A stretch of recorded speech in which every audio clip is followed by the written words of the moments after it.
허리 디스크를 주장하고 있지만 분명한 건 하여튼 안 넘어졌다라는 사실을 좀 확인했고, 자, 그런가 하면 조국 전 장관의 이번 달 월급이 얼마일까? 오늘 조간신문에 이 부분도 보도가 되고 있는데 이건 역시 논란입니다.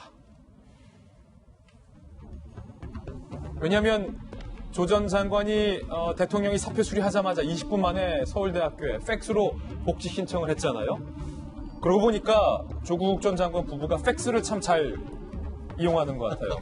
그 입원 진단서도 팩스, 서울대 복직 신청도 팩스. 자, 17일 오늘 서울대 교수 급여일이라고 합니다.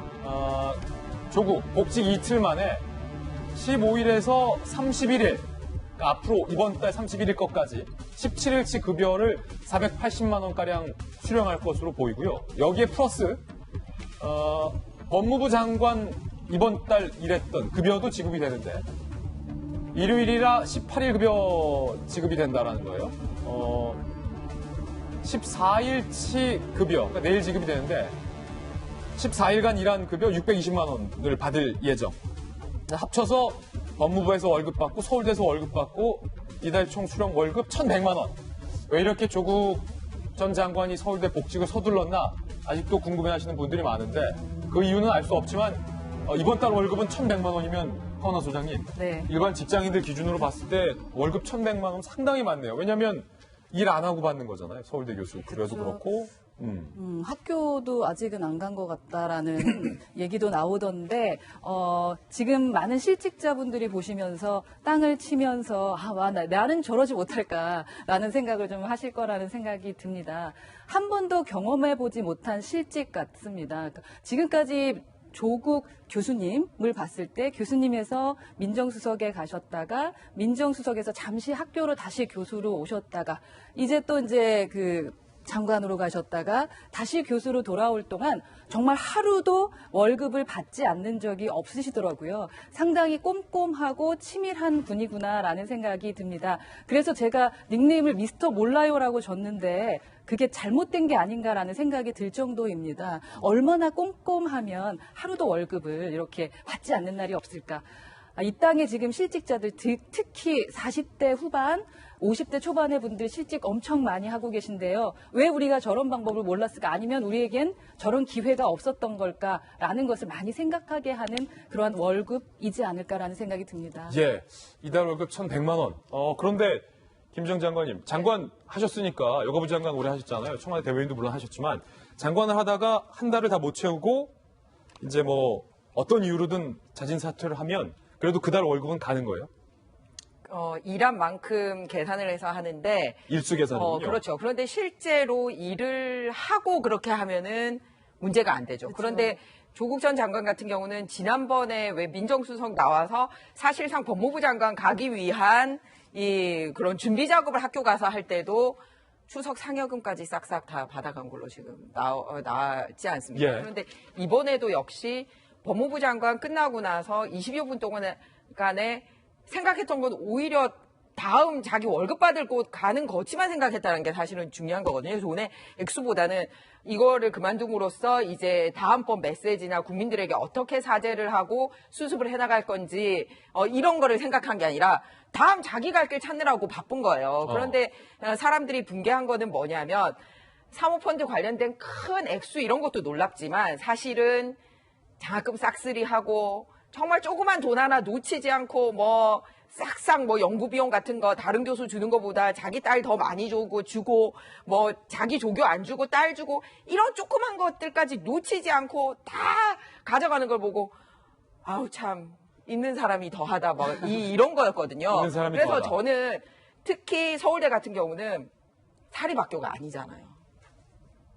우리 국민의 세금입니다. 정확하게 얘기하면 국립대학이잖아요.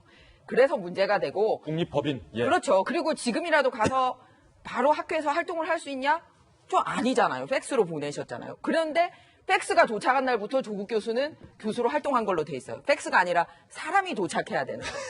그리고 돈 관련돼서 하나 더 추가로 드리고 싶은 말씀은 본인이 이렇게 받아가는 것보다 문제가 됐던 돈을 어떻게 사회에 기여하고 갚아나갔는지에 대한 거를 약속을 했는데 지금 안 하고 있어서 사실은 그 뉴스가 나오길 기다리고 있어요. 예. 뭐냐면 서울대 그 장학금 받은 거라든지 부산대 장학금 받은 거 어떤 식으로든 이렇게 반납할지 고민하겠다 이거 멘트 있었거든요. 예. 그 고민하셔야지. 지금 본인 더 받을 거 계속 고민하고 계시는 것 같아서 그래서 그만두셔도 국민들 마음이 치유가 안 되는 거예요, 이게. 예. 어쨌든 이번 달 월급은 1,100만 원이다. 라는 사실도 좀 한번 확인을 해봤고.